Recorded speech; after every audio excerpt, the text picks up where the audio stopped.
You've always had a desire to do something different all the time. Whether it's a jewel, whether it's a shark, or an extraterrestrial being. How do you make these decisions on doing something different? Well, I think what happens is, I don't go... A lot of the actors actually are being threatened by this. I hope you know that. Well, as I've because aged... the greatest remembrance that all actors are going to, think of is that, the best actors is a fish, a robot, and somebody from outer space. Yes, but as I move beyond middle age into that unspecified period of time, I've actually turned to actors to save my career. So I turned to Daniel Day-Lewis, I turned to Tom Hanks, I turned to Leonardo DiCaprio. So I have made my case for the actors to make more actor-based films. Mm-hmm. But when I was first starting out, I love big, high-concept movies. I like the idea. If the idea made me want to see the movie, then I wanted to figure out how can you write to that idea and really put it on display. So in my younger years, I did a lot of conceptual figuring out how to make a movie around a shark. Now, of course, I had the help of a book. Richard Matheson wrote Duel, and Peter Benchley wrote the novel Jaws. And so about 3/4 of my films all come from books. Mm-hmm. And because of that, you've already got a leg up. Half the work's already been done. Yes. But you have switched to working with actors. And I always work with actors, but... they just don't happen to be a fish and a robot. Exactly. But even in the casting process, I've noticed that they've been very unusual. Tom Hanks as a soldier, for example. Mm-hmm. Why would you have thought that? Well, Tom's a great leader. I mean, Tom has profound leadership abilities, and it comes through in a lot of his work on the screen. Yeah, he started as a comedian. He started doing a television show, called Bosom Buddies, where he was always dressed as a woman every day. And he started, doing jokes, and he started in comedy. But there was, in every comedy actor, there is a very serious dramatic actor. You really can't do great comedy unless you have a deep dramatic core. And Tom always had that, and Tom always had a penchant for drama. And as Tom matured, his films became more serious, and Tom and I became friends. I produced 3 movies that Tom was in as an actor, and we got to know each other really well. And I just thought Tom could do anything. He could be a politician, he could be the President of the United States, for that matter. And so it wasn't that far of a reach to imagine Tom playing Captain John Miller. Right. You've always apparently enjoyed the Bond movies.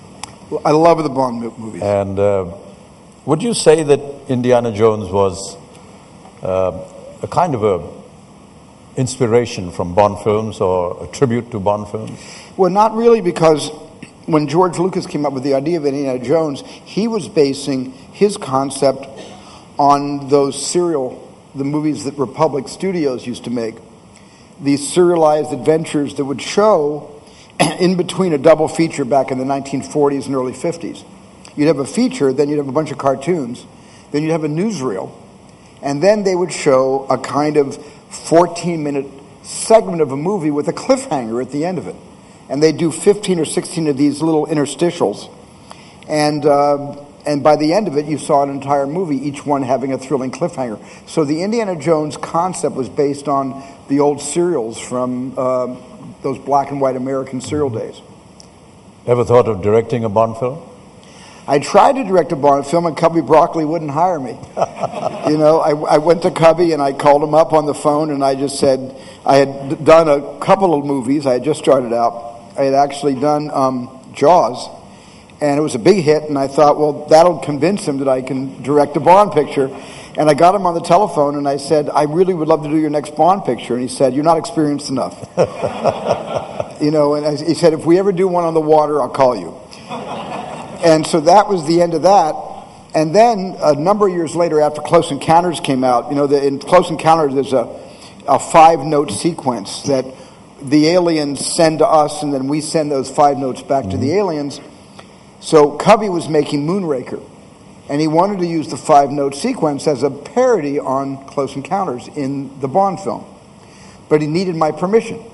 Thank God for the Directors Guild of America. They really protect us. They really do.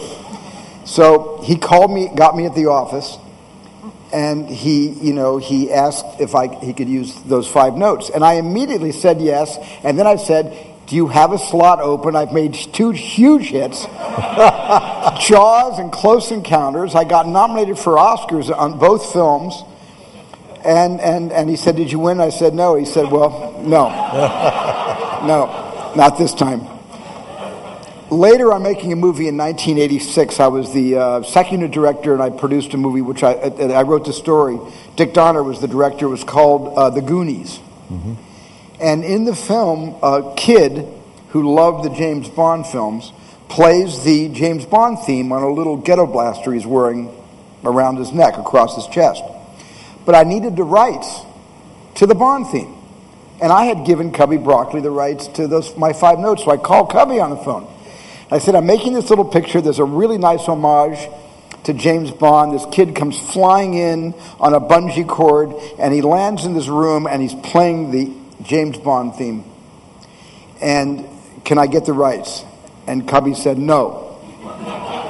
And I said, Cubby, I gave you free of charge the 5 notes from Close Encounters of Their Kind. He said the Bond theme is 7 notes. But he eventually finally gave me that. So that was my consolation prize. He would never hire me to do Bond, no matter how successful my career. He would never let me in the front door, but I got the notes for free. Yeah.